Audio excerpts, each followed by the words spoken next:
My name is John Hybush. I am the Executive Director of the Ronald Reagan Presidential Foundation. Dean Knott, honored guests, ladies and gentlemen, today we kick off 7 days of celebration marking the year-long centennial of Ronald Reagan's birth. In this week, the Ronald Reagan Foundation will be hosting a number of commemorative events culminating in the grand opening of the newly renovated Reagan Museum on Monday, February 7th. When we planned this week and the entire year of centennial events that will follow it, we knew that President Reagan would have wholeheartedly approved of our plan to begin this special year at a very special university, indeed one of the greatest universities in the world, the home of one of the nation's most distinguished public policy schools, and of course, some of our country's most magnificent athletic teams. a university that President Reagan knew quite well and admired so greatly, and of course I'm talking about the University of Southern California, USC.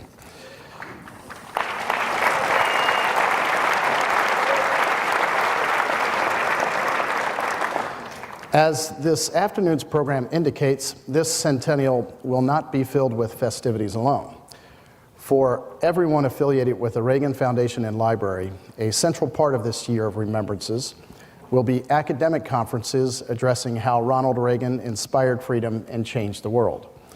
The series will be held on 4 campuses in all. After tonight, conferences will follow at the University of Virginia next week, as well as at Notre Dame and the United States Naval Academy in the fall. Each will focus on a different aspect of the lessons and legacy of President Reagan's leadership.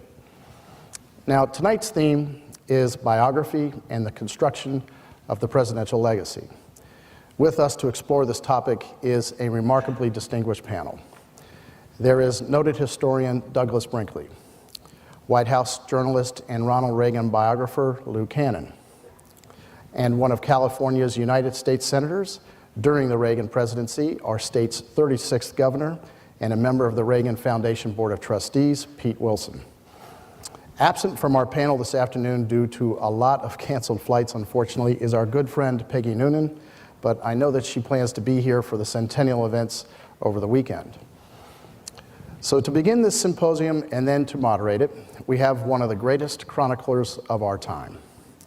In his nearly half-century broadcasting career, including 5 years co-anchoring The Today Show and over 2 decades as anchor and managing editor of NBC Nightly News, Tom Brokaw has won every major award for distinguished achievement in television news.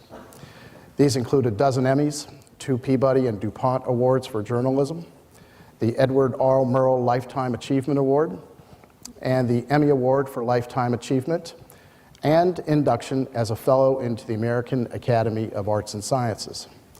And believe me, he deserves another award this evening for being one of the very few who was able to escape the jaws of this monster snowstorm enveloping the East Coast to be with us today, a very heroic effort. Now, journalists are known for their scoops, and he has many. To name just 2, apropos to our topic today, he was the first American journalist to conduct a one-on-one interview with then-Soviet leader Mikhail Gorbachev, and the only American news anchor to report from the scene the night the Berlin Wall fell. A journalist, historian, and among the leading figures in American public life during the Reagan presidency, we could not have found anyone better to start and lead tonight's program on biography and legacy. Ladies and gentlemen, please join me in welcoming Mr. Tom Brokaw.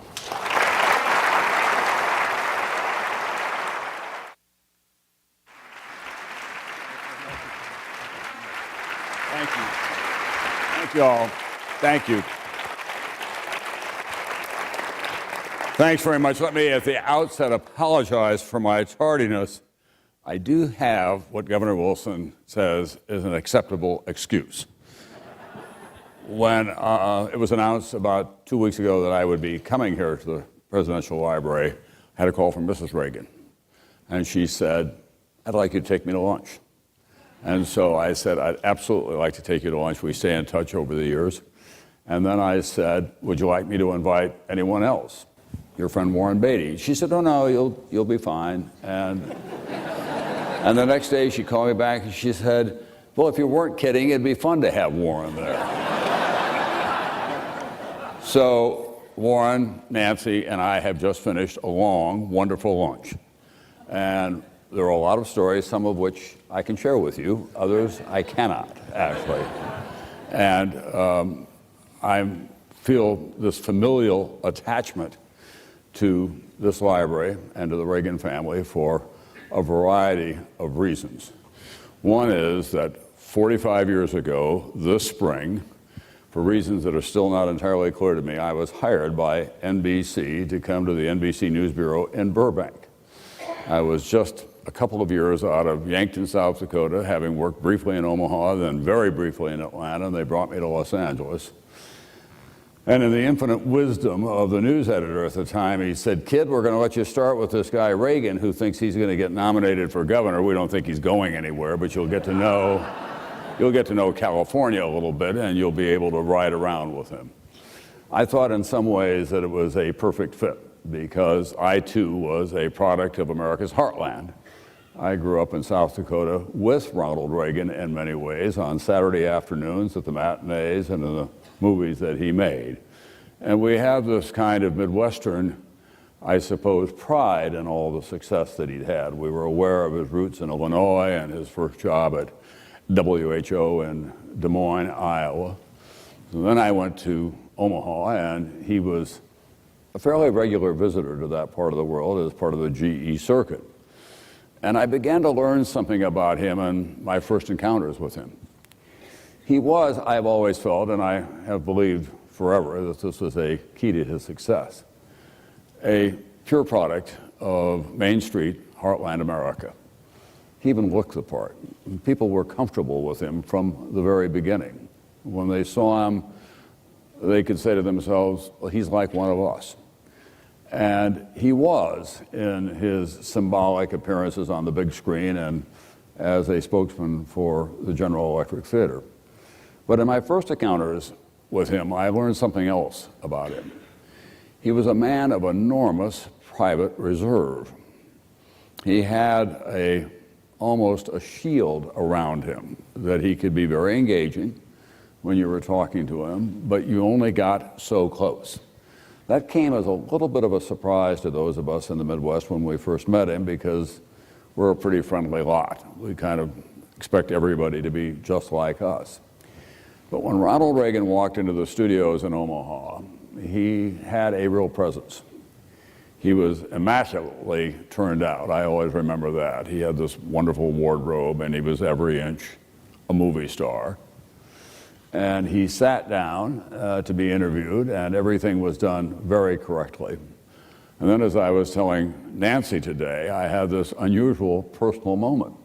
This was a long time ago, you must remember, and contact lenses were not that popular in those days. And I looked up, and the light caught his eye in such a way that I could tell that he was wearing contact lenses. And up to that point, everything had been very correct and almost formal in our exchanges about the interview that I was about to do with him. And I almost blurted out, Mr. Reagan, are you wearing contact lenses? And he got quite animated. He said, I am, and they're the great new soft lens types. And I said, well, no, you don't have to take them out and show them to me. That's okay. I said, but my wife wears contact lenses, and she was one of the early wearers of contact lenses. I said, she's having a little, he said, let me write down the name of my doctor in California, and you can call him and find out where to get these new contact lenses. And I, in fact, took the note home, and we always referred to Meredith's early contact lenses later as the President Reagan contact lenses. But there were not a lot of moments like that, in fact, in which he would let down, especially with the press or people that he didn't know. He did have this enormous reserve, and it was, I always felt, a combination that served him well, because he always knew who he was and what he wanted out of any given situation. And at the same time, when he walked into a room or appeared on a stage, we felt almost instantly at ease with his demeanor and his familiarity because we had known him in these other capacities for so long. Moreover, in those days, it was very clear how gifted he was and how at ease he was with making a public speech or telling a story in front of an audience, how much he enjoyed it. You turn the clock back a little bit and you realize that this had been a large part of his whole life. He was of Irish stock, after all, and he had worked in radio, and in those days, a lot of radio was very improvisational. He learned how to be at ease when he was speaking to audiences either in person or with a microphone. And then, of course, there were those famous stories about how he would recreate the Chicago Cubs baseball teams by just reading the ticker. And that developed within him a capacity, I felt strongly, that later served him so well when he began to run for office, first here in California and then, of course, on the national stage. By the time he got to that place where the rest of the country was beginning to see him as a presidential candidate, there was no more gifted platform performer than Ronald Reagan. He knew how to tell just the right story at the right time. He had the quick response to anyone who challenged him in some fashion. And he made us all comfortable with his style because it was, in that folksy Iowa radio way, language that almost everyone could understand. Moreover, he would invoke the images of America, a city on the hill, his childhood in Illinois, that I think a lot of people in the 60s especially long to have come true for them again. Now, you all know about his days with General Electric, and some of you may be familiar with what was often thought of as his seminal political speech, which was in 1964 at the end of the Republican campaign. Barry Goldwater was the nominee. Wasn't going well against Lyndon Johnson. It turned out to be a big landslide against him. Ronald Reagan made a speech in the closing days, a national speech on behalf of Barry Goldwater and the Republican presidential candidate. And most historians, and I'm sure those people in the front row here agree, it was a big breakthrough speech for him. That's when the rest of the country really began to pay attention outside of the GE circuit in terms of his political bones, if you will, and his ambitions and aspirations. Mrs. Reagan told me today something I'd not heard before, and we'll ask our panel later about whether they'd heard it. She said that speech almost didn't come off, that they were in the room, he was prepared to give it, and the Goldwater apparatchiks were not happy with the content of the speech. And they said, we don't think this is going to work for a national audience. And he said, it's worked, fellas, pretty well so far for me all over the country. And Nancy said it almost didn't happen. And then she, in an aside, said today, I wonder what would have happened to Ronnie if he hadn't given that speech. I'll get to that in a moment. We'll ask our panel about that. I think his rise to political power in California had a certain inevitability about it. When he decided, with the help of others who encouraged him to run here in California, it was the beginning, in many ways, of the modern campaign techniques that we all now take for granted. But there was a breakthrough template that was established in those days. When I said earlier that I was asked to go out and cover Ronald Reagan, he was really in the early stages of the Republican primary for governor, working outlying and safe districts, San Marino and Pasadena, the conservative areas of the valley. And most of the audiences had been pretty carefully picked so that he could, if you will, get his feet as a candidate. And he had a group of people that we all came to know pretty well on the bus with him who were taking stock of what he was doing on a daily basis and fine-tuning the speech, because it was different than giving a set speech for General Electric or appearing on television or reading your lines in a movie. Some of those names came to be very familiar in the world that brings us all to the stage here. One of them was a remarkable man by the name of Stu Spencer. It was Spencer and Roberts. They had been running county political races before that, some state races as well. but they brought a new discipline, if you will, to the idea of how you get a candidate elected. It wasn't just a bunch of cronies working out of a political clubhouse someday. It was very scientific marketing methods that we've all gotten used to now that they applied to it. And part of their secret weapon, in my judgment, was a young pollster by the name of Dick Worthland, who would do these very in-depth polls in the key districts here in California about what people were concerned about and what they were unsettled about and where they wanted to go. Let me back up just a step and set the scene for you. California in 1966 was at the end of a long run of expansion. The California Water District and the university system and the beginning of the prosperity that you had until very recently in California, the expansion of the state. The governor was Edmund G. Pat Brown, a formidable figure, and I also happen to believe not just an amiable governor, but a historic figure in California's history because he led the state through the California Water District and the construction of the university system. He defeated Richard Nixon when he was running for governor here in California. But on his watch, Watts occurred, and the free speech movement blew up on the UC system. And a lot of people were startled by what they were seeing and the nature of the language that was spilling out over the airwaves at that time. And California's middle class, which had really shouldered the burden of building the state, was beginning to run a little bit out of patience. And frankly, in those days, you had the seeds of the Prop 13 movement. We all became very familiar with Howard Jarvis. We never thought that he would become the legendary figure that he was because he was always around the edges of any political year trying to get limits put on property taxes. But there was a willing constituency to have that happen. And a lot of people were unsettled with what was going on in California as a result of Watts riots 1 and 2, what was going on the college campuses. And it was the beginning, the early stages of the counterculture movement. We were beginning to see the early days, for example, of Haight-Ashbury, and rock and roll was taking over, and people were pushing back against what I called the greatest generation, and their more authoritarian ideas about how families should live together and what careers are acceptable to people. So the conditions were almost perfect for someone of Ronald Reagan's political philosophy, his extraordinary abilities as a candidate.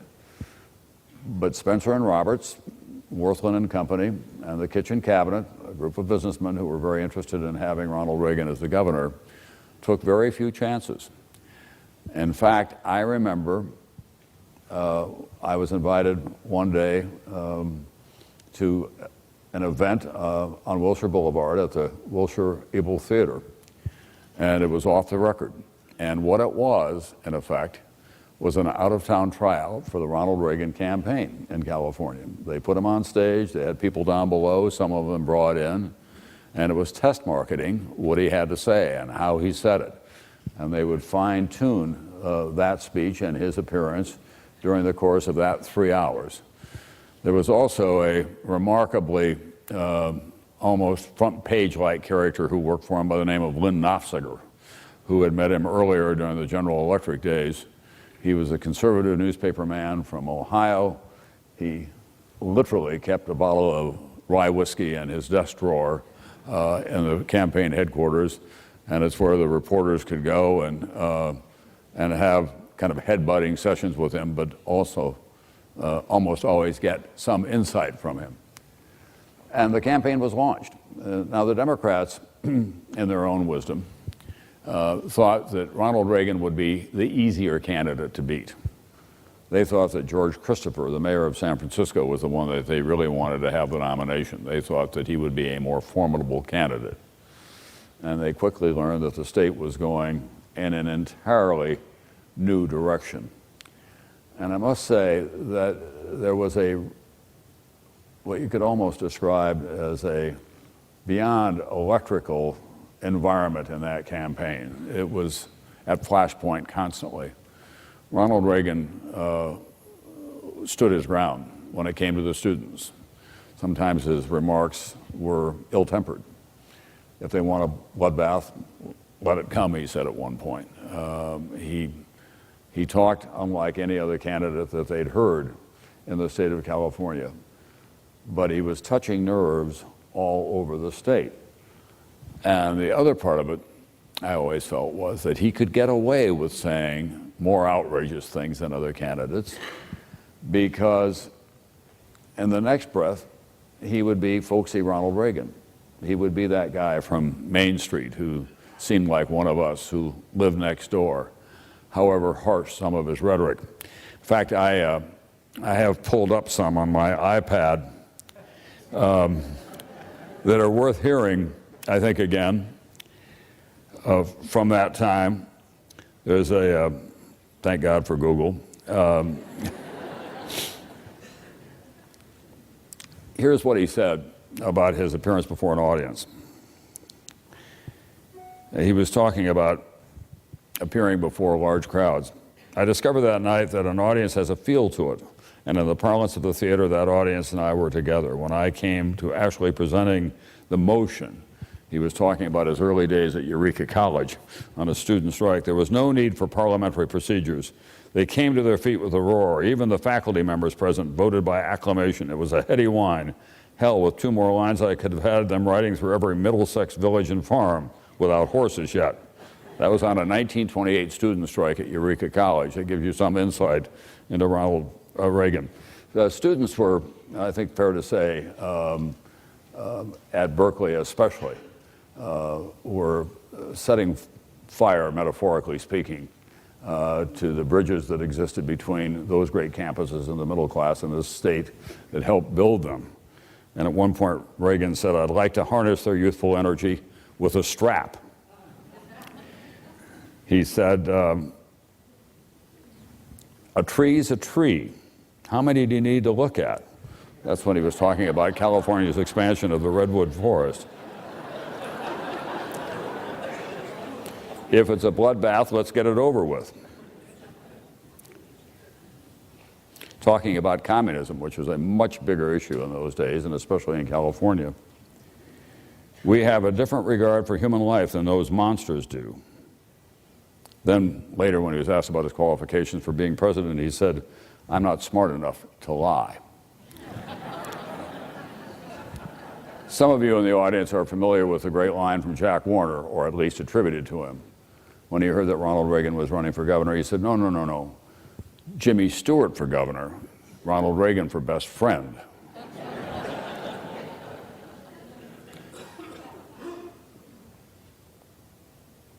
Harry Ashmore, who was a liberal who ran a study center at Santa Barbara, got it about right, I thought, when he said Ronald Reagan managed to change his image almost completely between the time he announced for the office of governor and the time he came into the home stretch of the election, a period of some 2 or 3 months.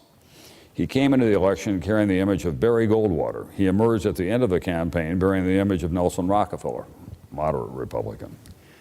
It was a campaign that from the very beginning, you knew that Pat Brown was going to struggle at best. And Brown was perplexed by his inability, here's a man who'd beaten Richard Nixon after all, to even put a glove on Ronald Reagan.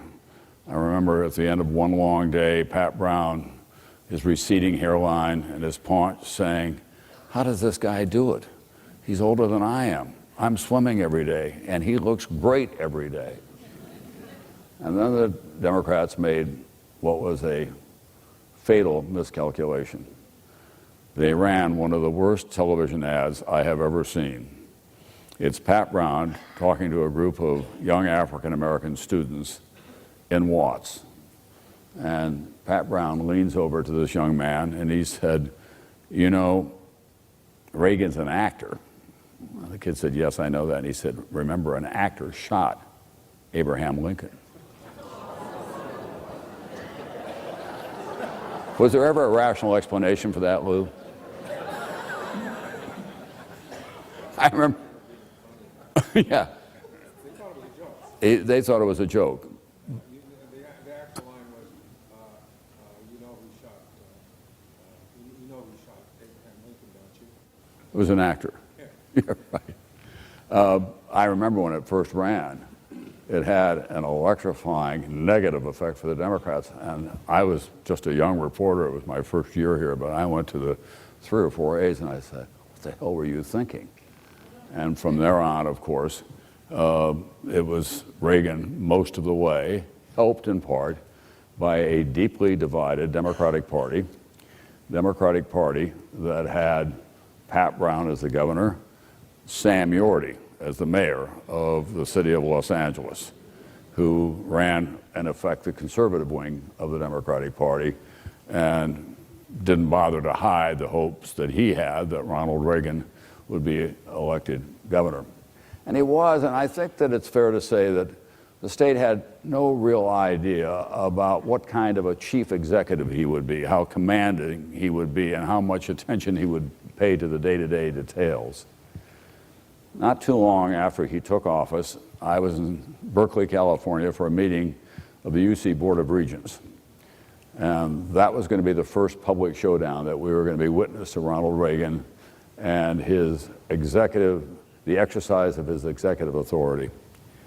Clark Kerr was the cerebral, intellectual president of the UC system at the time.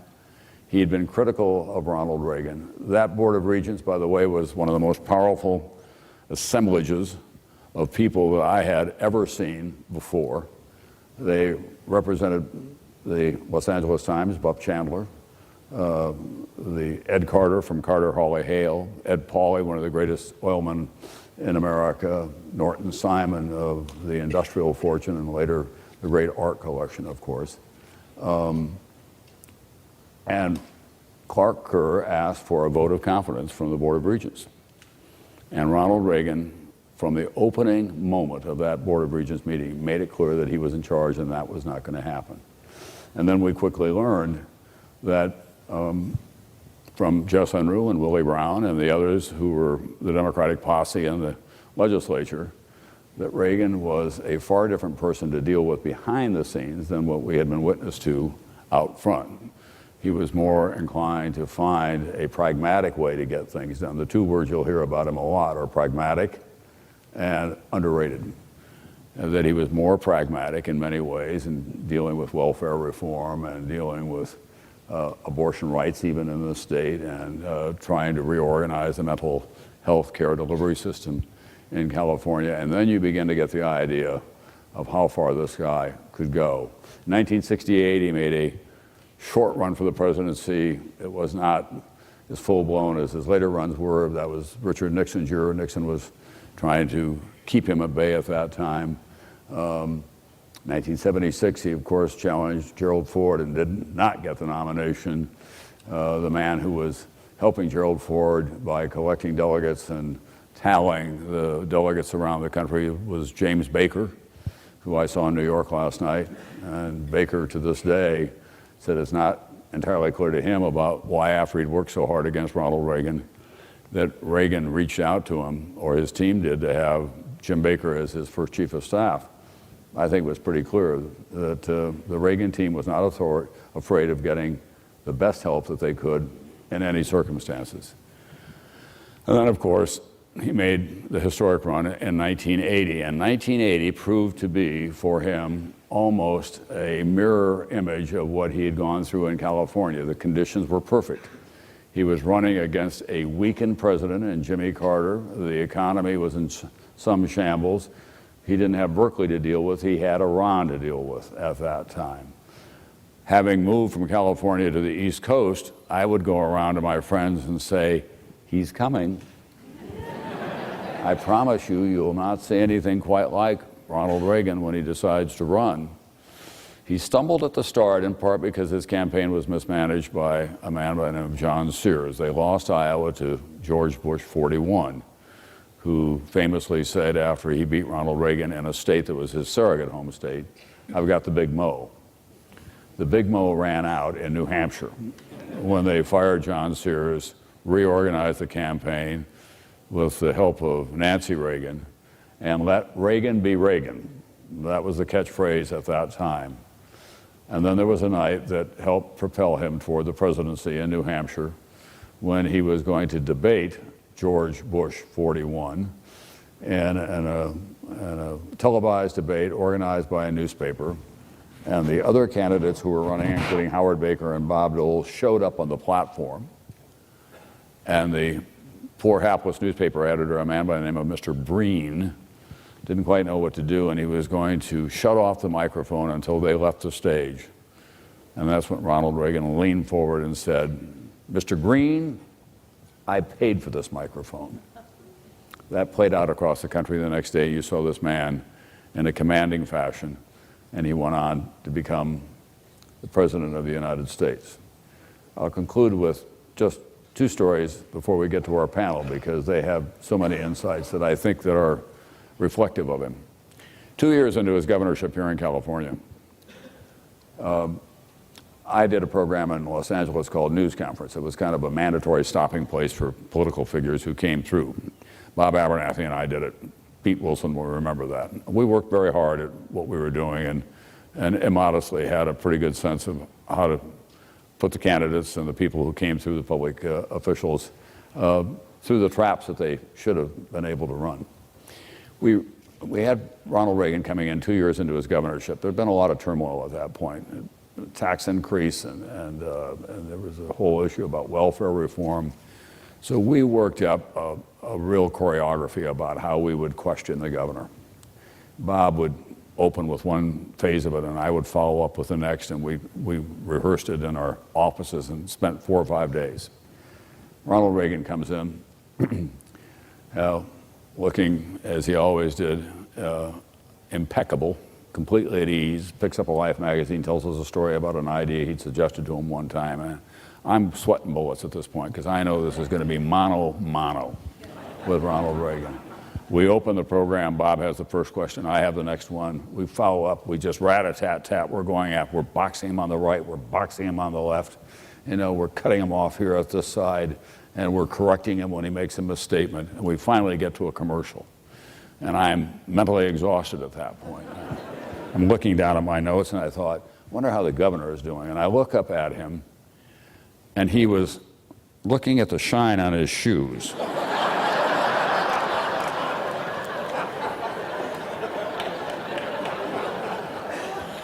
I had not fazed him in any form or another. We'll have an opportunity to talk about the presidential years and how he got there and how he conducted himself. I'll just, if I can, leap forward to leave you with one other story about that. I had the last interview with Ronald Reagan before he left office. It was on a Friday before the inauguration of the new president, his vice president, George Bush. And it had been very carefully arranged. We were doing a much larger documentary. I wanted to talk to him about his childhood, about his formative years, about how life began for him, because I think those are always important kinds of keys to the DNA of people. When he learned to read, his relationship with his mother. And we gave him advance warning that that's what it would be about. I was the only person on his calendar that day. And Ken Duberstein, who was the White House Chief of Staff at the time, called me and said,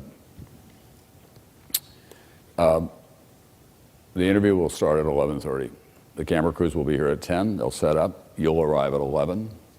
You'll be made up, and you'll sit in the chair and await the arrival of the president, who will enter through that door. At 11:28, sit down. He'll be fully made up. You microphone him in 2 minutes, and then you have 30 minutes to conduct the interview. At noon, straight up, you thank the president. The president will thank you. He'll stand up, thank the crowd, the crew, and then for reasons that we don't completely understand, he wants to take you out onto the patio overlooking the Rose Garden. You'll be there for 4 to 5 minutes. Then you'll come back in the Oval Office, you'll have the team photo, and then he'll exit that door right over there at 12:15. It went off like clockwork. At 11:59, I said, Mr. President, thank you very much. And he said, Tom, thank you. Turned and thanked the crew, and he said, Tom, why don't we go out into the Rose Garden? And I said, what a wonderful idea, Mr. President, let's do that. And so we went out into the Rose Garden, and we were standing there on the patio, and the cameras started appearing, the White House staff photographers and taking pictures of us. And the president, who is not much given to small talk with especially members of the press, leaned over to me and he said, "You know, Nancy and I were talking this morning at breakfast. You were there from the very beginning." And I said, "I was, Mr. President. It was such a privilege to ride around in those buses with you in San Marino and other places, and now to see the complete arc of your political career as President of the United States." Looked at me, put his arm over my shoulder, and whispered into my ear, "It worked out pretty well for both of us, didn't it?"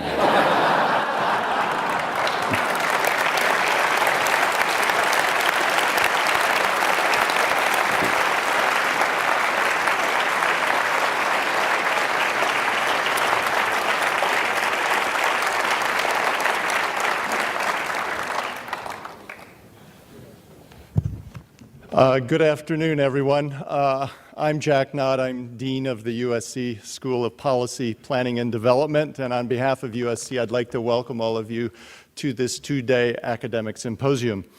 Tom, I'd like to especially thank you for a remarkable speech in which you were able to say something very insightful about the person who Ronald Reagan is, who he was as a leader, but also about the social, economic, political times that shaped him and in which he operated. Could we have one more round of applause for this remarkable speech?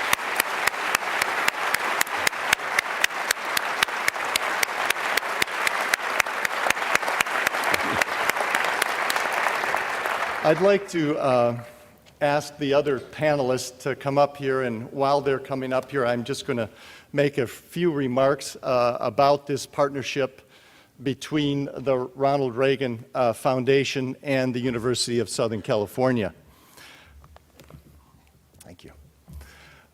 It's been a great opportunity for my school and the university to partner in putting on the first event of the Reagan Centennial Celebration and to focus on an academic examination of President Reagan's life and legacy. And I especially want to thank John Highbush, and I'd also like to thank Stuart McLaurin, two people that I've worked with in this partnership, and they are enormously capable and have been great colleagues, and it's wonderful to have such partners. I also want to state that this has been a partnership also at USC. Not only did my School of Policy play an important role in this, but the Annenberg School for Communication and Journalism was a partner with us as well. And so I want to thank Dean Ernest Wilson for his enthusiastic, and his faculty for their enthusiastic partnership with us as well. And thirdly, I'd like to thank Director and Professor Dan Mazmanian and the USC Bedrosian Center on Governance in the Public Enterprise. It's an important center in our school and at USC, and they were a third partner at USC. So it was a really good joint effort. As was mentioned, this is the first of 3 or 4 academic symposiums that will be taking place. Ours started yesterday. We had a panel in the afternoon that focused on President Reagan's overall leadership, followed by, I thought, a spectacular keynote address by renowned historian, California historian Kevin Starr. I know some of you heard his speech. I'm sorry more of you didn't. He spoke on Reagan's California. It was really an excellent speech. And today we also had 2 more panels in which we focused on Reagan as the great communicator and also focused on Reagan and his policy leadership. And finally, before we get to the panel, I'd like to take a moment to thank and acknowledge Marion Scharfenberger and her family who have so strongly supported this effort. Marion is the widow of former USC Board of Trustees Chair George Scharfenberger. And in addition, I'd like to thank John and Judith Bedrosian, who are here with us tonight, for their support of the Bedrosian Center and their leadership in this effort. So, at this point, I'd like to introduce the moderator for our panel, And it's a great colleague and friend, Jeff Cullen. Jeff is the current president of the Annenberg Foundation Trust at Sunnylands. And as he told me just an hour or so ago, this is where President Reagan spent every New Year's Eve. And he was a little disappointed there wasn't a nice picture over at Sunnylands of President Reagan on New Year's Eve there. But I'm sure that can be corrected, Jeff. Right, John? And Jeff is also the director of the USC Center on Communication Leadership and Policy, and the former dean of the Annenberg School of Communication and Journalism. For more than 30 years, Jeff has been an important force in nearly every facet of communication. As a public interest lawyer, academic administrator, award-winning teacher, author, playwright, TV producer, and government official. During his career, he previously served as the director of Voice of America, received an Emmy as an executive producer of a TV movie, and authored a best-selling book, and played a key role in the development of National Public Radio. Please join me in welcoming Jeffrey Cullen.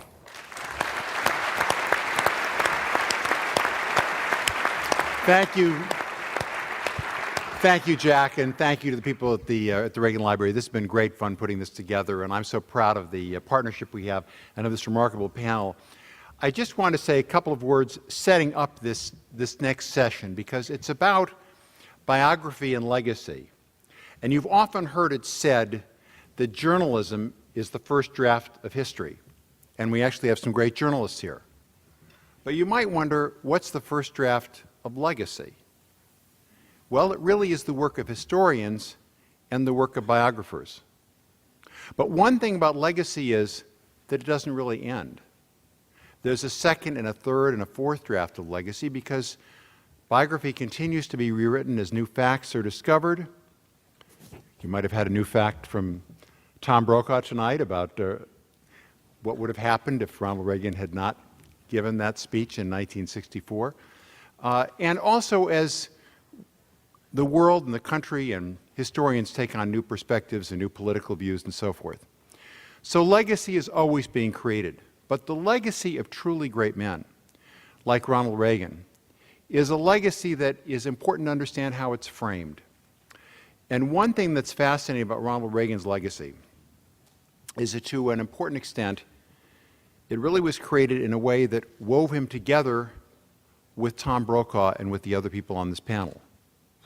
Because as many of you will remember, among his great speeches were actually two speeches that he gave commemorating the 40th anniversary of D-Day. And the speech at Pontotoc, which actually was written by Peggy Noonan, who unfortunately couldn't be with us here tonight, but she wrote that speech. But other people on the panel were also involved. Doug Brinkley has written a wonderful book about this moment and talks about what a transitional moment it was. Tom Brokaw and Lou Cannon both covered that speech. And in his book about the Pontotoc speech, Doug Brinkley argues that also is what started us thinking about America as the greatest generation. Tom Brokaw, of course, has done such a great job of making that a part of the national consciousness of that period. But before D-Day, before that moment took place, those were private memories.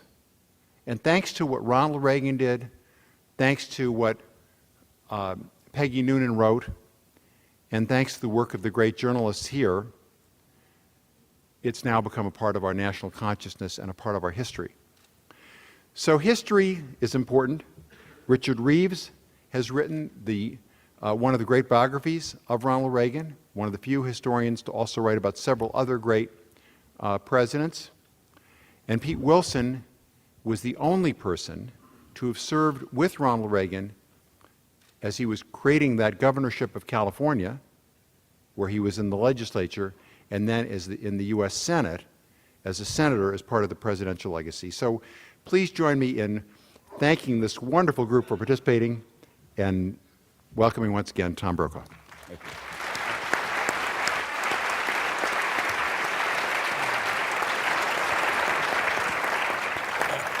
Let me begin with Lou Cannon and with Governor Wilson, because they were present in a way at the creation of Ronald Reagan in power, in office in Sacramento.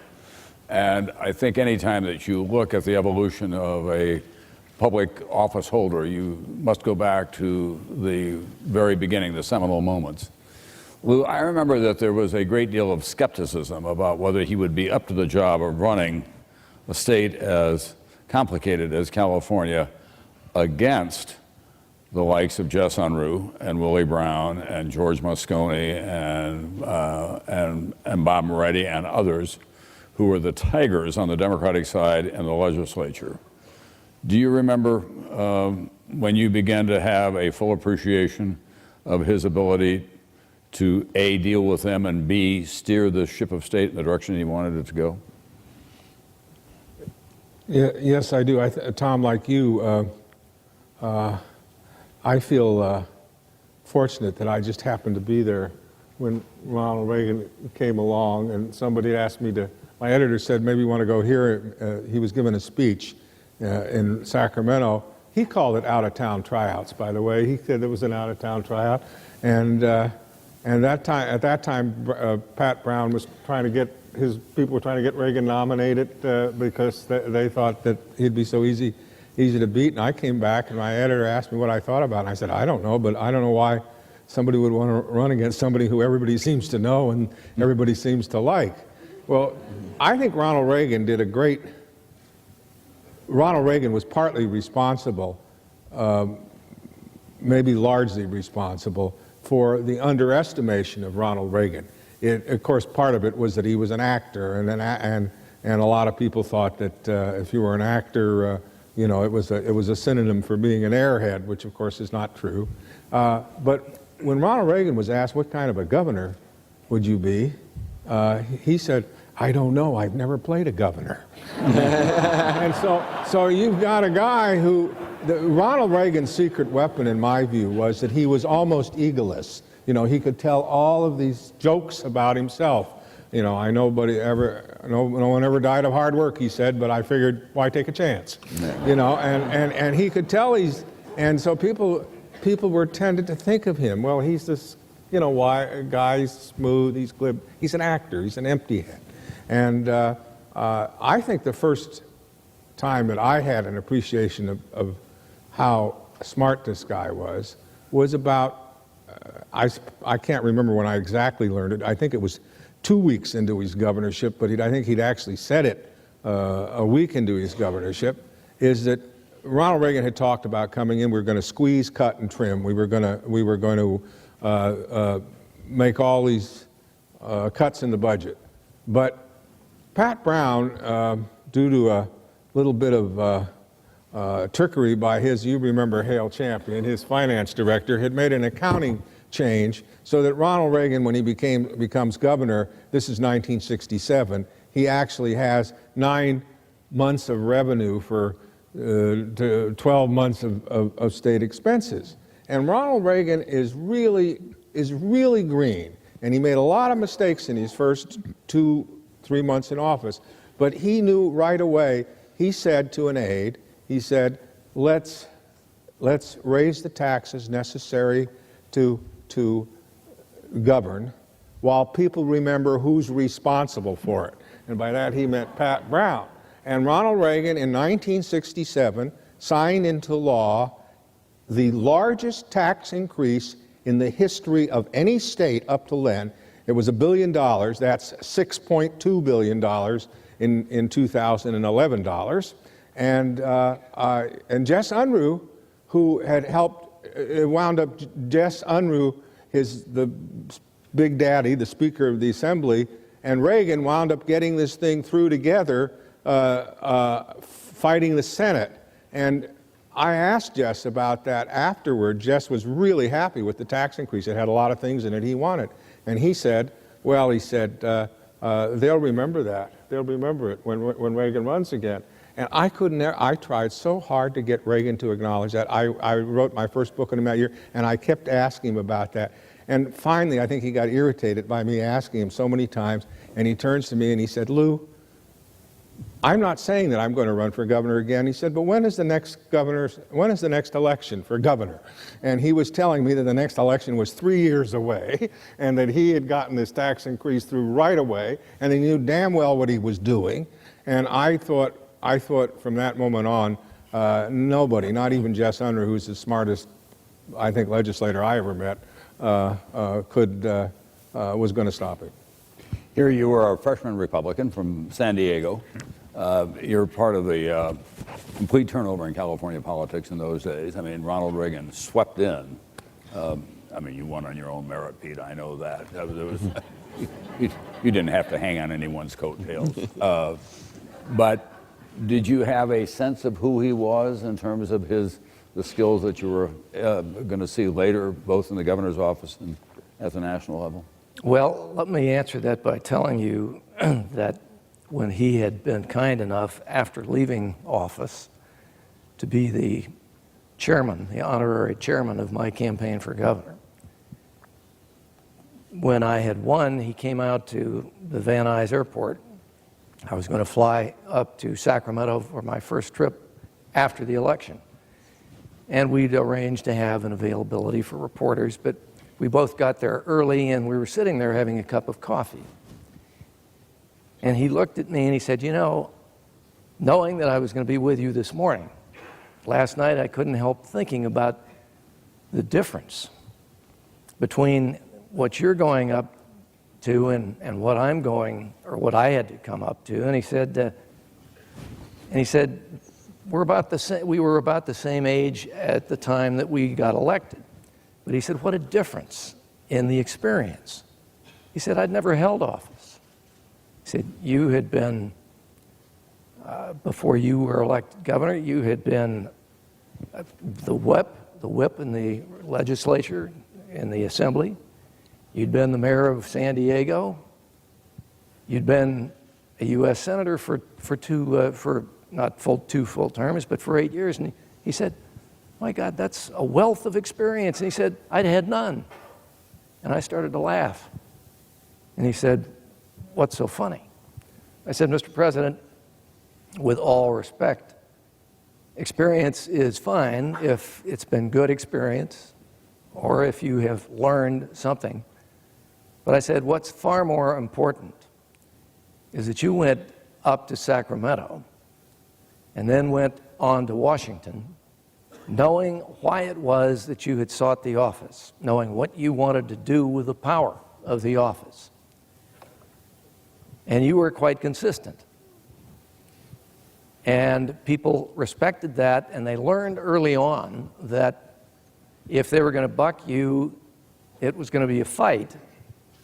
You might be willing to make some reasonable compromise. You'd give credit where it was due, but by God, you knew what you wanted to do. And you were going to do it. And he said, well, that's generous, Pete. I said, no, it's true. And he was a very good governor, and he got better as time went on. And he was one of the great presidents.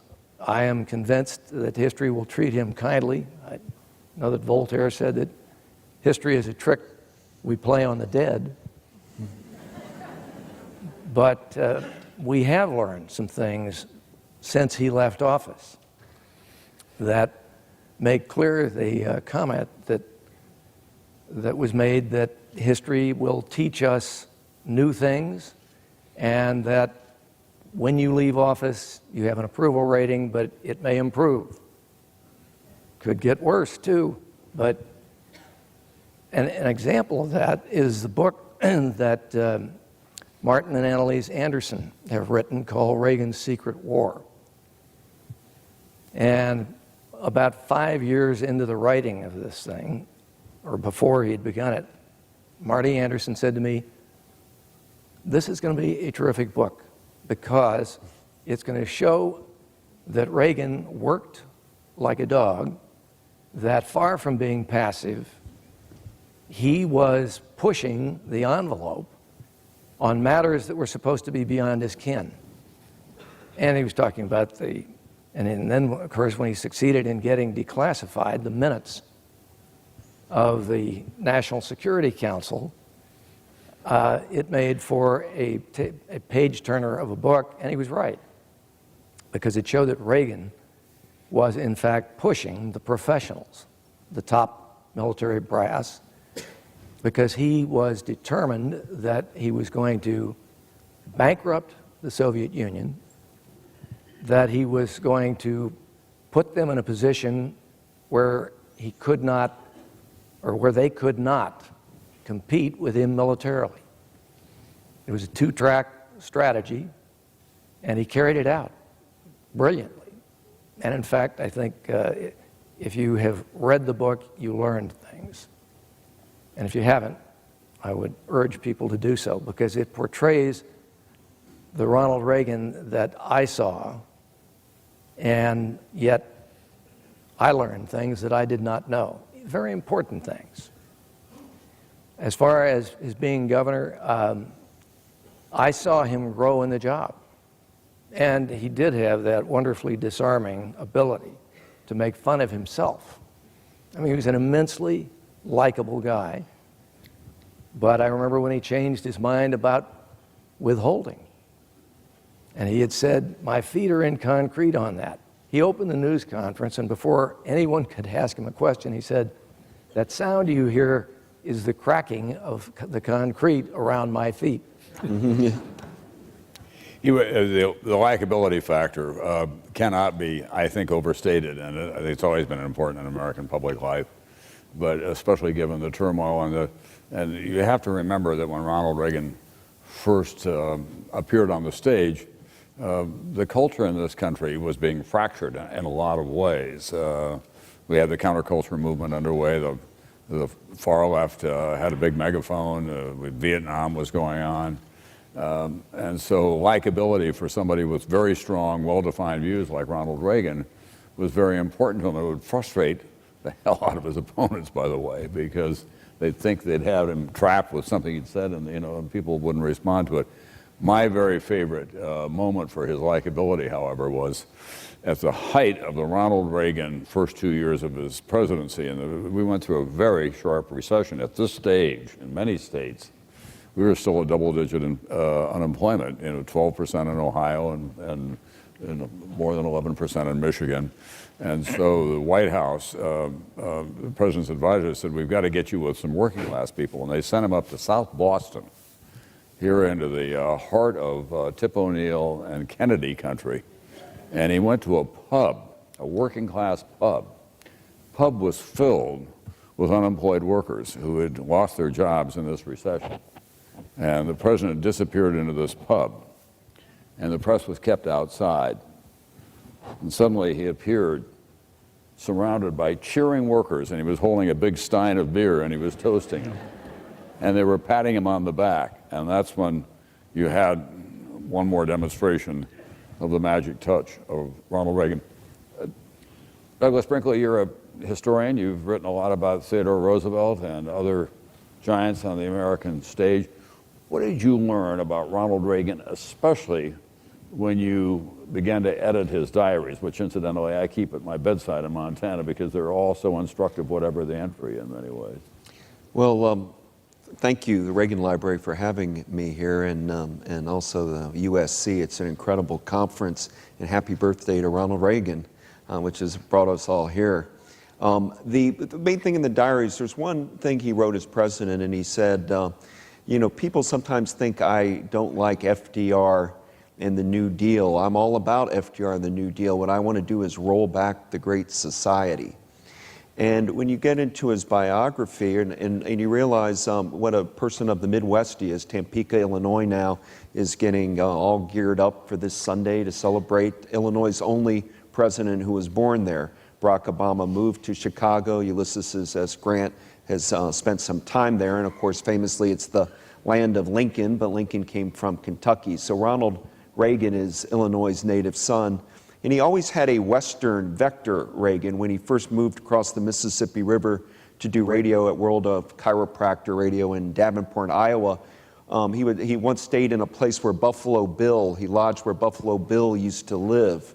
And he came out here to California, always looking west, not to the east. He once famously said, you can never underestimate how far you can go if you look good on a horse in American politics, and he certainly did. But that growing up in the Great Depression and really understanding working people, and there's a Ronald Reagan trail now for the Centennial out in Illinois, and you go like, he lived at this house for this amount of time, and this one, and this one. Dixon is, of course, the main place, and the fact Eureka College, how much he loved that particular college. That Midwest Ronald Reagan, the values of Main Street, Rotary clubs, 4th of July parades. People in the news media right now are interviewing people that he saved as a lifeguard in the Rock River and all of that. It's really quite a great American Midwest story. But I think the key is World War II for Ronald Reagan. I mean, he had bad eyesight and he couldn't serve in Europe or the Pacific, but he became a captain in the Army Air Corps and made over 260 films for Army Air Corps, some on hygiene, some on from hygiene to nuclear fallout kind of films. And he became a spokesperson for the World War II, during World War II. He was a cheerleader for it. And then, of course, in the 50s with General Electric, a spokesperson. And by the 60s, he became a spokesperson for the conservative movement in many ways. It was the first real guy modern conservatism, I think, had in the game. You had William Buckley in the National Review catching hold, but we talked, as Tom said, about the speech at the Cow Palace in San Francisco in '64 and how seminal that was. But he had well honed that speech down in the 50s by talking to GE workers, and it wasn't just the suits he was talking to. He would do the speech in front of people scattered across the country. He was an itinerant speaker really in the 50s, and I think that the speech is the seminal turning point in '64 because it got he outshined Goldwater. And from that point on, as Luke Cannon has documented so brilliantly, one of our great writings he's done over the years on Reagan, he became California's native son, and this is the place that he loved, the West, the whole idea of the landscape of California. And also what I came across from the diaries is what a great love story.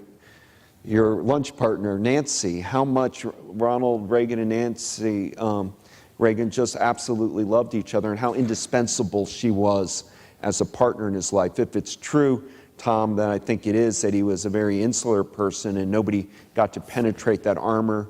Yes, Paul Laxalt was a friend. Yes, Bill Clark was a friend. But if he really kept that kind of inner reserve, the person who knew him the best was Nancy Reagan, and that comes across in the diaries.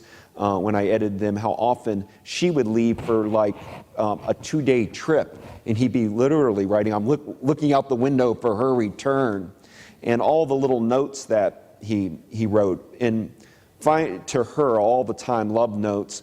Finally, the diaries are remarkable because I think we underestimate Ronald Reagan as a writer. I had written an article for the New Yorker called Ronald Reagan's Pen Pal some years back, and it was a woman who was the head of his fan club in Philadelphia named Lorraine Wagner, and he had written over 200 letters to her, just handwritten letters. When she told me she had them, I thought they had to be form letters, and they're not. And he really was quite a fine, I don't want to say he was an intellectual like Theodore Roosevelt or Thomas Jefferson, but he had a style, and it had a kind of Borscht Belt humor, Hallmark sentiments, but also high moral purpose. And I think he was more well-read in philosophy and economics, perhaps, than his critics had ever thought. And the fact of the matter is, as president, in an era of, we had Kennedy taped his White House, tapes. Lyndon Johnson taped his White House conversations. Nixon famously did. Reagan didn't do the tapes. The great communicator didn't talk into the microphone because that's kind of, there's a more sense of losing control. He kept these big leather-bound books and wrote in them every single day except when he was shot in the White House, shot in Washington for about 3 days. So other presidents have kept a diary, but not consistently over an 8-year period. And I think more and more here at the library, they have his note cards where he'd keep his jokes and organize them. He's a much more self-organization controlling his own game, and finally, he stayed above the fray. He was not thin-skinned. It wasn't just that he was the great dinner speaker or storyteller, but you couldn't really break that armor. You couldn't hurt him. He might have an outburst in the diary for a day, got it off his chest, but then he moved on. And so many presidents are thin-skinned. Reagan operated in a realm of his own and never liked leaks, as no president does. But you would have a meeting, and people didn't know how Reagan sometimes felt in a cabinet meeting. Did he think this was policy idea was good? But he would then pull George Shultz aside and have a quiet word, or talk to Nancy and then make a very firm decision. So I agree with this sort of new historical assessment that's happening of Reagan. He is a top-tier American president. Not sure where we're ranking him, but as a political leader, we are living in the age of Ronald Reagan today. I mean, we lived in the shadow of FDR from 1932 to 1980, and Reagan was a revolution. And all presidents now are having to deal with the energy of Reagan, Clinton triangulation policies, and you're seeing a Democrat, Barack Obama, now trying to take a page from the Gipper here on this centennial. So he's become liked by the American people, not just as a president, but as a folklore figure. And I think when he was shot in March of '81, it helped bring a lot of people together, the jokes that he said there in Washington, and the fact that he kind of pulled himself together and developed a constituency for himself that was beyond the Republican Party at that time. People on the other side of the political spectrum, all the way to the left in some cases, but people like Hillary Clinton, looking at Ronald Reagan as a politician, said to me, he played the music beautifully. I didn't always agree with him, but I always thought that was a very apt phrase about Ronald Reagan, about how he presented himself and how people responded to it. Richard Reeves is one of America's distinguished political journalists and also a great historian. He's written about John F. Kennedy, and he's written a wonderful book about Ronald Reagan as well. With my friend Lou, they're both great friends of mine, and these are the two great historians of Ronald Reagan. I want to give you a multi-part question, Richard. A lot of people now in the Republican Party, especially those who have very strong ideological views, invoke Ronald Reagan at every turn. 3 times in the last 2 months, I've been stopped by the likes of George Shultz, Jim Baker, and Roger Porter, who was on the economic policy team. And they have said to me, yes, he was a conservative, he had strong conservative views, but what they don't understand is how pragmatic he was. That he would say in a meeting, I would rather get 70% of this than go flying over the cliff with the flags flying and get nothing. In your study of him, did you see an evolution of him from his conservative views? Even if you were to take some of the public statements that he made, there seemed to be a certain rigidity about it, and which that then was more tempered as he went along, or was it always there? Well, it was always there. It's a delight for me to be back in this building, and I wanted to, it wasn't as big when I worked here, but on the other side of the building and underground are the archives of the National Archives of the Reagan presidency, as there are of all the other presidents, modern presidents, who have libraries. And in addition to the bells and whistles and the wonderful things they have in this museum, I really would recommend to anyone who comes to this museum or any presidential museum to go into the archives and look at one thing. It's called the President's Handwriting File. Everything that the President, this is what we do, everything that the President has actually touched and signed and put ink or paper or lead or paper to it or written a note on it is all in the President's Handwriting File. And suddenly they come out in boxes on trolleys. You open it up and you touch history. You touch, in this building, you touch the same piece of paper, the same notes that Ronald Reagan made to himself every morning. as he spent time on the telephone talking to congressional leaders, and if he got them to go along with him, particularly if they were Democrats, would write at the bottom, "Mission Impossible." It's hard to describe the thrill that you are there with him. You're seeing and feeling history. I think that it's a funny way to put it. One of the things that made Ronald Reagan great at being president, and I would say there's a difference between being great at being president, and being a great president. The great president part of it, the legacy, is still being decided. That's an ongoing battle that will go on through history, and people will sit here 50 years from now and talk about that. However, when Tom asked, did he change? Ronald Reagan was an old man. He was a stubborn old man. He knew what he thought. He couldn't get his mind changed about other things. He didn't much. The trilogy I did on the presidency included two desperately ambitious young men, John Kennedy and Richard Nixon, who cared above all about what other people were saying about them, about what other people thought of them, about what history would think of them. Ronald Reagan was old enough really not to give a damn about what people said about him. He was going to do what he was going to do. It was going to work or it wasn't. In 1985, his political counselor, a man named Ed Rollins, mentioned to him something over an issue and brought up the word legacy. Your legacy as president, what history will say. And Reagan cut him off. And he said, Ed, first of all, history probably will get it distorted when it's written. And anyway, I won't be around to read it. But we are around to live it. And the role, the legacy of Ronald Reagan, as Doug Brinkley said, frankly, Reagan is still president, as Franklin Roosevelt was president for 30 years. They were the great oaks. When Richard Nixon became president, we suddenly found him saying, aren't we all Keynesians now?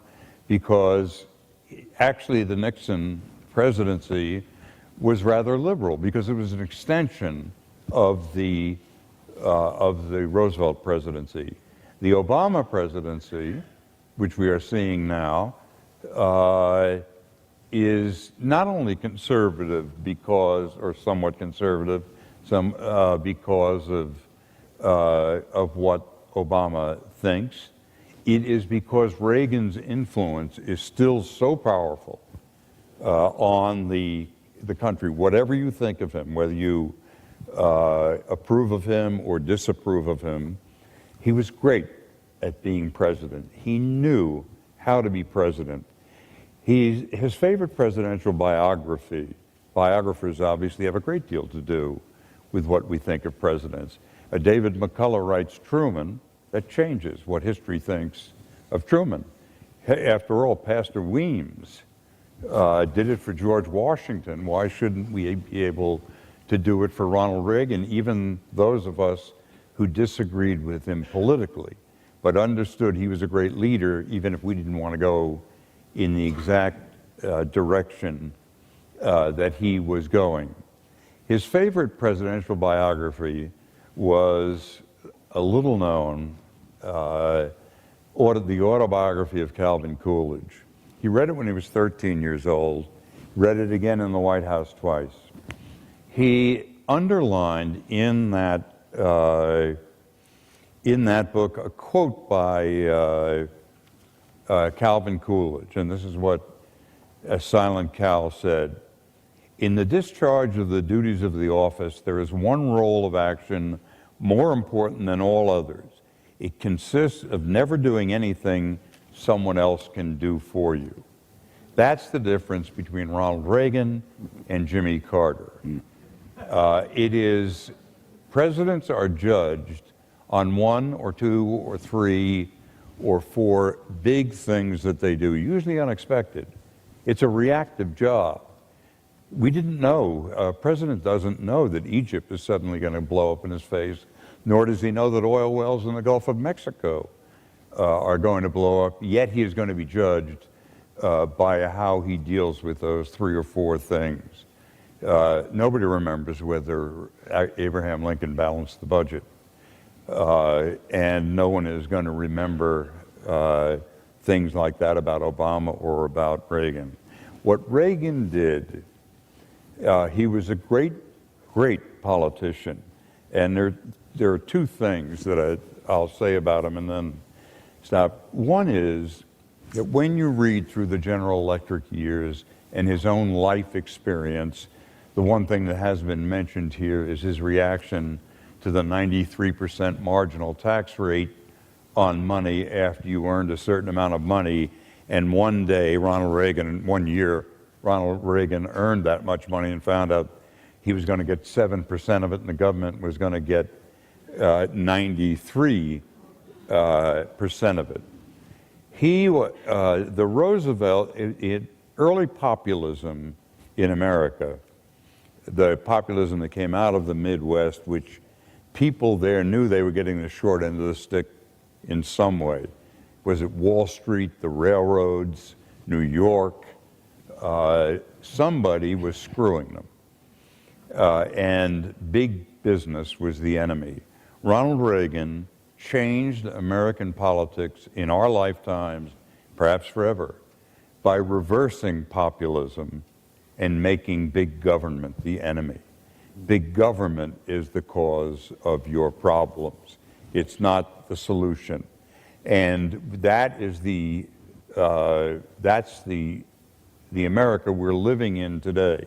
The majority opinion in America thinks that the government inherently is bad for them, as they once believed big business was. That is an incredible political achievement. The other way that we will live with, I think, for our whole lives, with Ronald Reagan, has to do with what the Republican Party became and was at the time he was elected president. It was a party that was trying to include Wall Street bankers and Jerry Falwell. You had religious conservatives, social conservatives, traditional physical conservatives, you had some crazy folks, you had libertarians, and they were spinning in orbit like the electrons of an atom. And most of them hated each other. And most of them still exist today, as we know. And what held them together was the nucleus of Ronald Reagan, the one thing they could all agree on in 1976, 1980, and in 2010, and probably in 2012. The Tea Party, the Wall Streeters, the religious conservatives, the social conservatives, the gun people, the libertarians. Where else can they turn? The party has no other center than the electromagnetism of Ronald Reagan. That's why his legacy is not only important in terms of history. I would consider, frankly, that he is near the top of the second tier of American presidents, not in the same class with Lincoln, FDR, and Washington, but pretty high up because of the changes that he was able to make, including keeping alive American conservatism, which is pretty good at eating its young. So that's why it's so important, why we have the Reagan Legacy Project. Many people here are involved with it, came along when the New York Times, in what I don't consider wisdom, had Arthur Schlesinger Jr. do one of their surveys of historians and of presidents. I refuse to fill those out because I always get to Martin Van Buren, and I want to confess to this audience, I don't know a damn thing about Martin Van Buren. So how can I say where he fits as a president? But 8 years after he was out of office, the New York Times did a survey like that, and Ronald Reagan came in 35th, just behind Rutherford B. Hayes.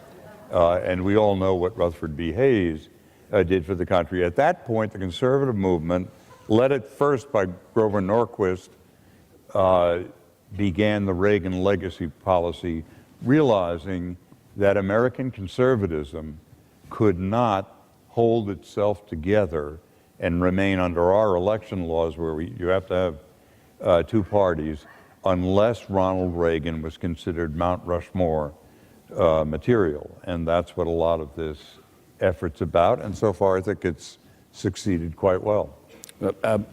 Thank you, Richard. Now, I'd like to do kind of a rapid round here so we now know what the overarching positions are of our guests here. Let me begin with you, Lieutenant. There was some reference, as Richard just made, to his stubbornness. Iran-Contra almost unraveled the presidency because he had a hard time dealing with that. He did. One person whose name has not been mentioned up here enough is Nancy Reagan's. Nancy Reagan, more than anybody, got him to deal with it. And it's very interesting what happened after he made that speech saying my hearts and minds about sending arms to Iran tell me one thing, the facts tell me another. His ratings, which had been very low during that period, bounced right back up, which said to me that the American people wanted to believe Ronald Reagan. But I want to take, if this is a wraparound, we've all been so nice to each other. I disagree with my friend Dick Reeves. I think Reagan was good at being, great at being president, but I think he was a great president too. And I think he was a great president. I don't think he was a great president because he saved American conservatism or provided a rallying point for the Republican Party, although all those things are true. He lowered the marginal tax rate from 70 to 28%. Well, we may not remember that he didn't balance the budget, but a lot of people remember that. But I think he's a great president because of what he did with the Soviet Union, with Mikhail Gorbachev. The notion that we could destroy civilization as we know it was not a metaphor, it was true. And Ronald Reagan had a plan. He came to the Washington Post in June of 1980. He had secured the nomination, but he hadn't been nominated yet. And he says he's talking about building up the military, and this is one of these groups of editors and reporters, and people asked a lot of questions. And one of the questions is, if you do this, aren't we going to have a more intense arms race? And Ronald Reagan said, in effect, yes, but it's good because the Soviets will come to the bargaining table. And Ronald Reagan told me that I'd ask him what he learned in negotiating. He said the purpose of a negotiation is to get an agreement. It wasn't an accident. He wanted to bargain with the Soviet Union from a position of strength. He was fortunate, we were fortunate, the world was fortunate that Mikhail Gorbachev came along after the succession of geriatric Soviet leaders so that there was somebody to bargain with. But Ronald Reagan was always ready to bargain. He's writing a letter to Brezhnev when he's recovering from his wounds and over the objection of his Secretary of State, Al Haig. I don't think it's an accident that the nuclear arsenals were much reduced, that the world was a safer place, and I think that that's what's going to be remembered about Ronald Reagan. That is not a conservative achievement. It's a radical achievement. He did not believe in mutually assured destruction, which was the accepted policy of the left and the right in this country and in the Soviet Union too. So I think his greatness is established, even though we are obviously going to debate his ranking forever. We're still debating Washington's ranking. No. Governor,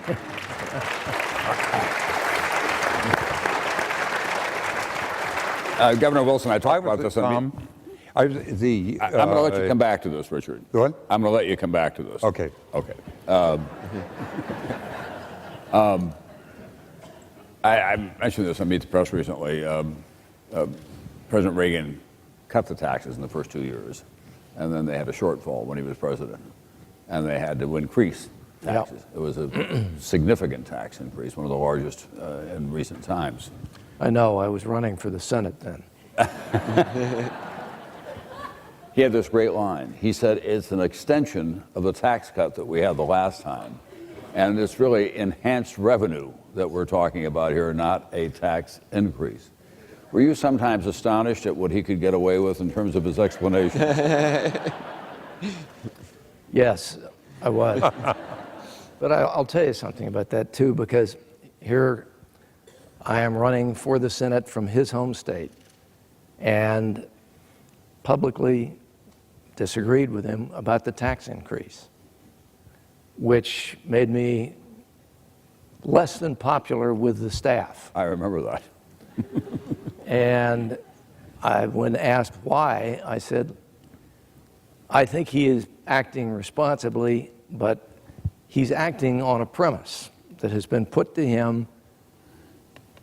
Tip O'Neill has said, Mr. President, if you do that, if you go along with this tax increase, we will cut $3 for every dollar of tax increase. I said, I don't believe him. They'll welch on it. You'll do your thing. You'll keep the bargain, and they won't. And that's what happened. And he later said, yeah, you were right. I was wrong. But I've got to say, he was a man of principle, and yes, he was stubborn. Richard is right. But he was stubborn about principle, and he was also stubborn about what he knew to be his leverage.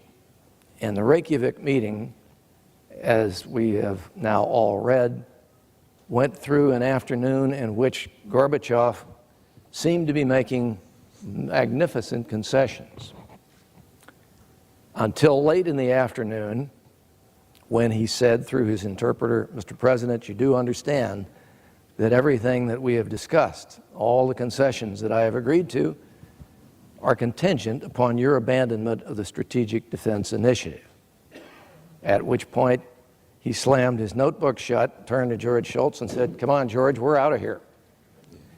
And if there is a photograph, they talk about being worth 1,000 words, the most eloquent photograph I think I have ever seen of public figures having a disagreement as they were leaving the meeting house. It was cold as hell. It was Iceland and it was January. And they're all bundled up. And Gorbachev is about a step above him. They're, I think, walking downstairs, but in any case, he is pitching Reagan big time. I remember. Right into his ear and looking agitated. And Reagan, nice man, but he had a temper. Didn't see it often, but when you saw it, it was real. And Reagan is having none of it, absolutely none of it. And 9 months later, at the Brandenburg Gate, he said, Mr. Gorbachev, tear down this wall. I think that got his attention. And Gorbachev does deserve credit, but the guy that made him come to the table was Ronald Reagan, and Ronald Reagan did know how to negotiate. And when he said, George, we're out of here, it wasn't just temper. It was because he knew that that was something he could not give up. It would be giving up all the leverage that you had. And he then proceeded to fully implement both the economic tract undermining their economy by depressing the price of oil, upon which they had relied to gloss over the failures of communism. This was a tough guy, and he knew how to bargain.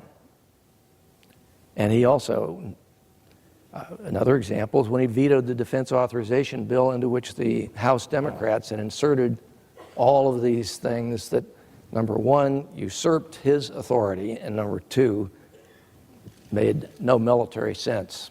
Again, it's about SDI and about nuclear weapons, and that provoked a hell of a fight among the Republicans in the Senate.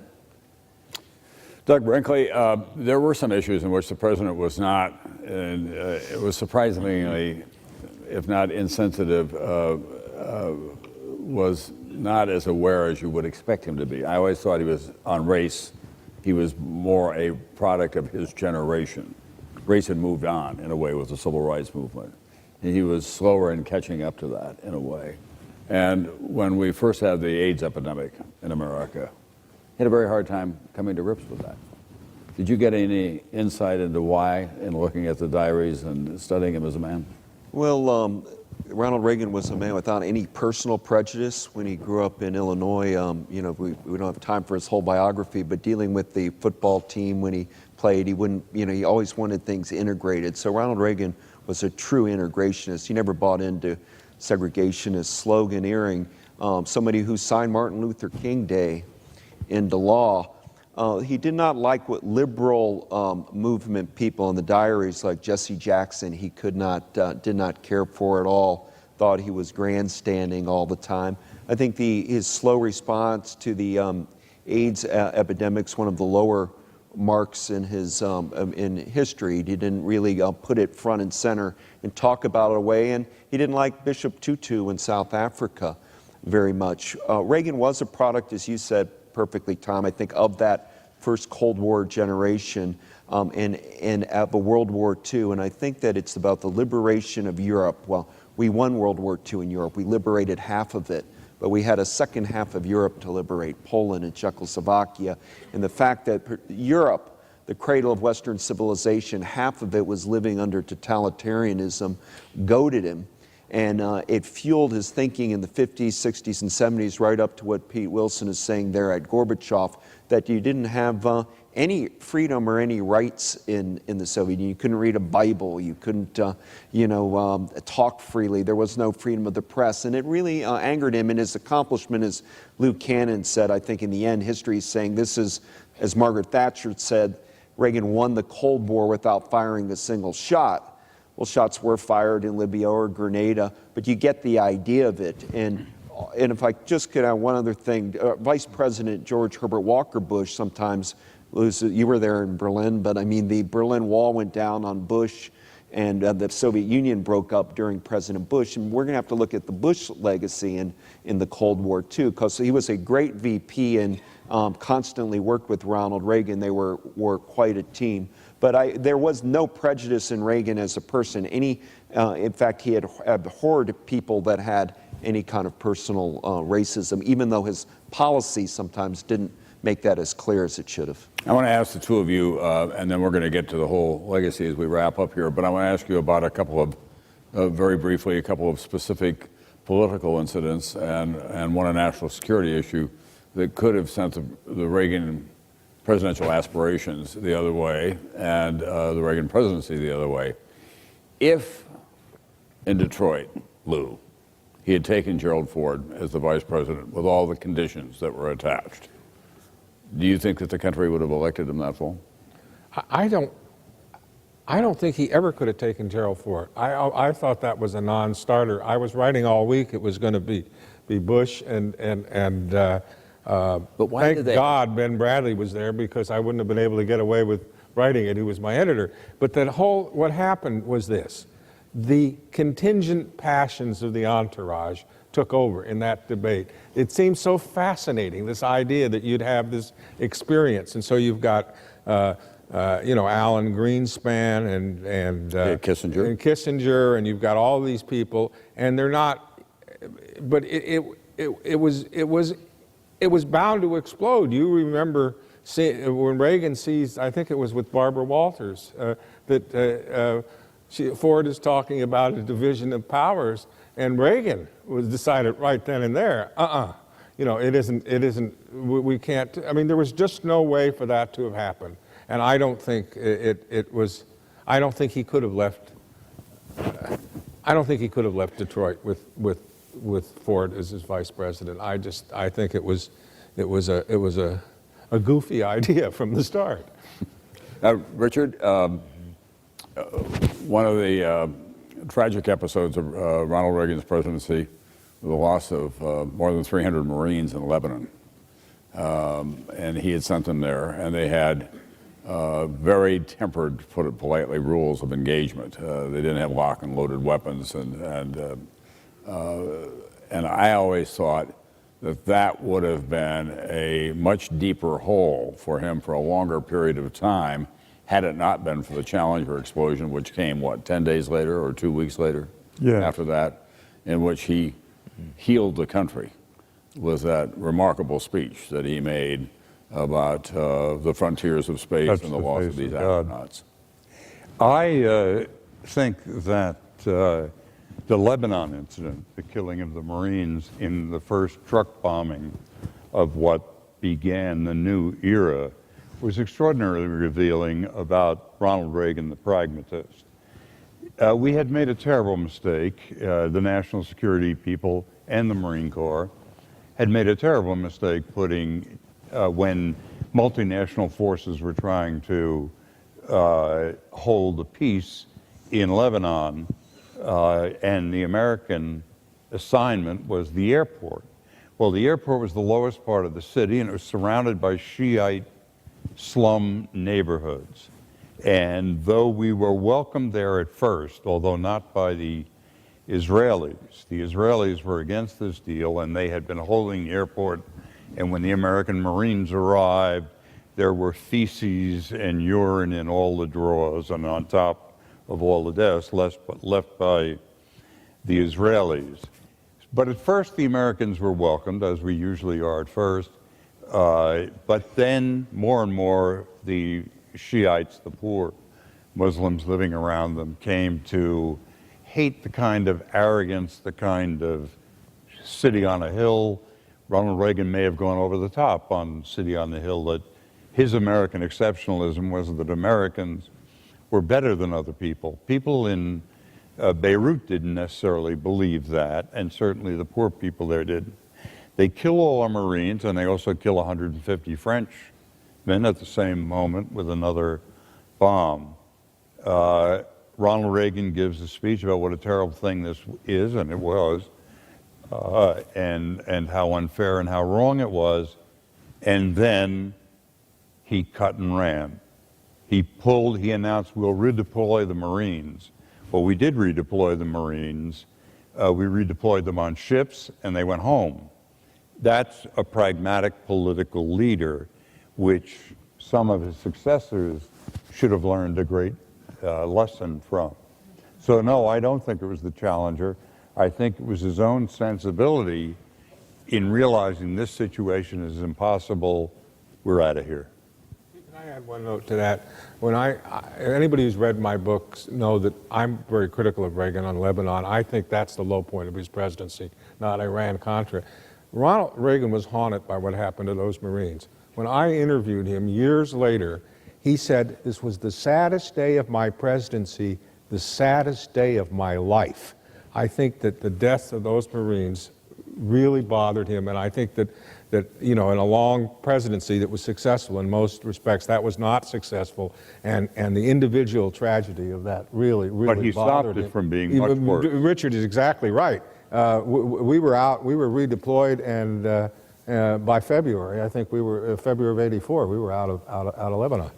I just one other observation about this: there are some who believe that was a signal to the radical Muslims and others that the United States will cut and leave, and that was the beginning of a long tail of terror. Also, the end of a long tail. Yeah. Our troops left on the same beach that the Crusaders left, right, when the last Crusaders left the Middle East hundreds of years before. We're watching what's going on today. So I'm going to ask you to wrap up, and because this audience has been so patient with us, to each of you in your own way, and in just a few sentences, tell us what you think 50 years from now, historians and other observers of the American political scene will see as the legacy of Ronald Reagan, the single defining moment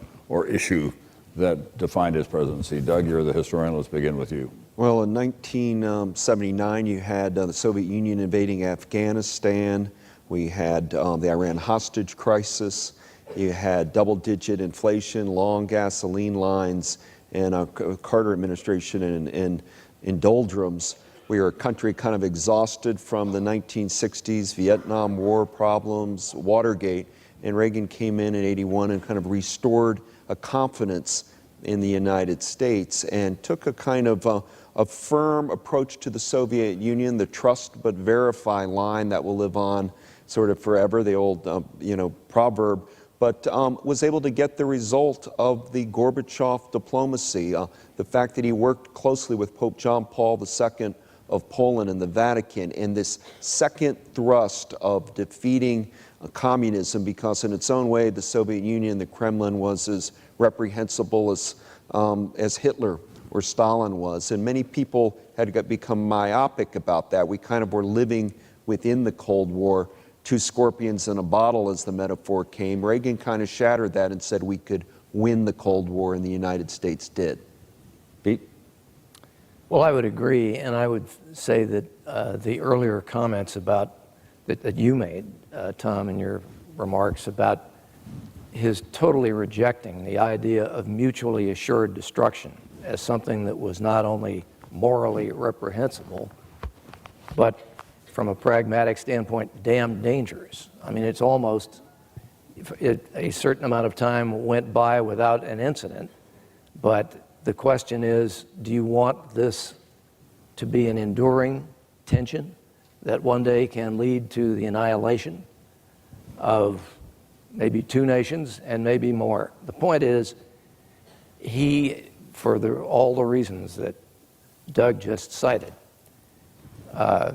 I think was very good at being the president, but I would have to say I think he deserves to go down in history as a great president because he fashioned, as none of his predecessors had, a strategy that he made work. It was a two-track strategy. He forced down the price of oil by getting the Saudis to do it. He also made it clear to Gorbachev that he could not win an arms race, couldn't win a competition, and not only prevented World War III from happening, but I think has made the world much safer in terms of nuclear threats, although at that point we had two superpowers. We had, if a ruthless and irrational trigger, or not a rational trigger, a finger on the trigger, and today that's a serious question. Well, you've weighed in on his legacy and facing down the Soviet Union. Are there other parts of his legacy that 50 years from now do you think will kind of leap off the pages for historians who are studying his presidency? Well, a lot of what's going to leap off the pages is, and everybody knows, is going to depend on what happens next. If we had a nuclear war, that legacy wouldn't be there. But I think the other part of the legacy that Ronald Reagan said, the interesting thing about Ronald Reagan keeps telling you what he wants to do and what he's going to do, and people didn't pay a lot of attention to it sometimes. But Ronald Reagan said that what he wanted to do, he says this in his memoirs at the end of is to make the American people believe in themselves again. Walter Lippmann famously said that the greatness of de Gaulle wasn't that he was in France, but that France was in de Gaulle. And the greatness of Reagan was that America was inside of him. And he reflected back to us an America that we cared about and believed in. And I think that resonates today. I hope it resonates 50 years from now, because it was an important part of the Reagan presidency and an important part of the way, the affection and gratitude that so many of us feel for Ronald Reagan. Richard? I think that he deserves the credit for ending the Cold War, not winning it, but ending it. After all, it was won, beginning with Harry Truman, by hundreds of millions of Americans.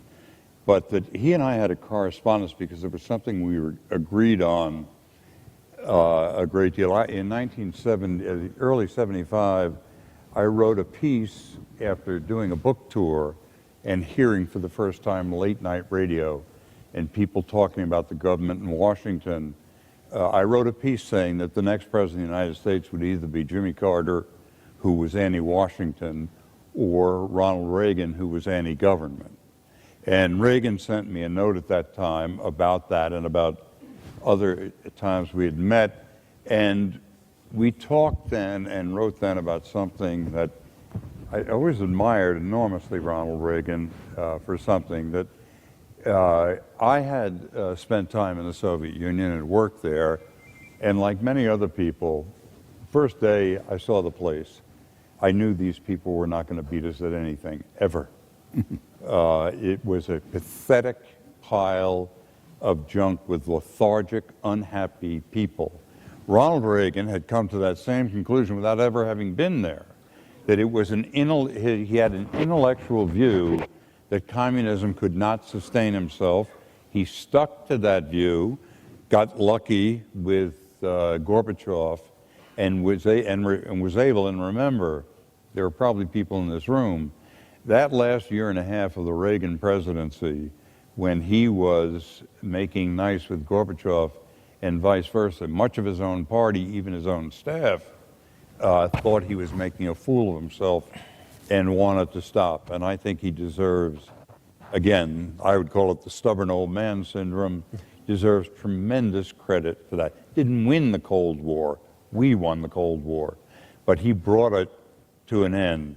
I think there's one subject that's out in terms of his legacy, which they may be debating still in 50 years. And that is the view of how the American economy should work, where taxation, regulation, and the rest fits in. Someone could easily conclude that Ronald Reagan made a reputation by attacking tax and spend Democrats and then creating borrow and spend Republicans, which we had in office certainly through the Bush years. I think that subject may still be open depending on how the American economy works 50 years from now. I want to thank our panelists all very much and leave you with just one more observation. We've talked a lot about Ronald Reagan's humanity and his self-deferential humor and how well it served him even in the most difficult times. One of my very favorite stories about him was the morning of his inauguration as President of the United States. They were staying at Blair House. Nancy was up early, dressed and ready to go. Mike Deaver said, "Where's the president-elect?" And she said, "I think he's still in the bedroom asleep." And Mike Deaver opened the door and said, "Governor, it's time for us to go. You're going to be inaugurated as President of the United States today. It's time to get up." And from beneath the covers, he heard the new President of the United States say plaintively, "Do I have to?" Thank you all very much.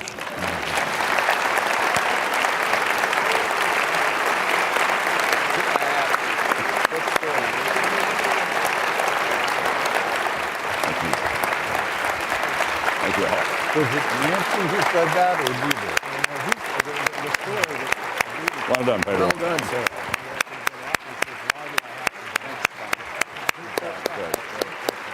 Because that night also,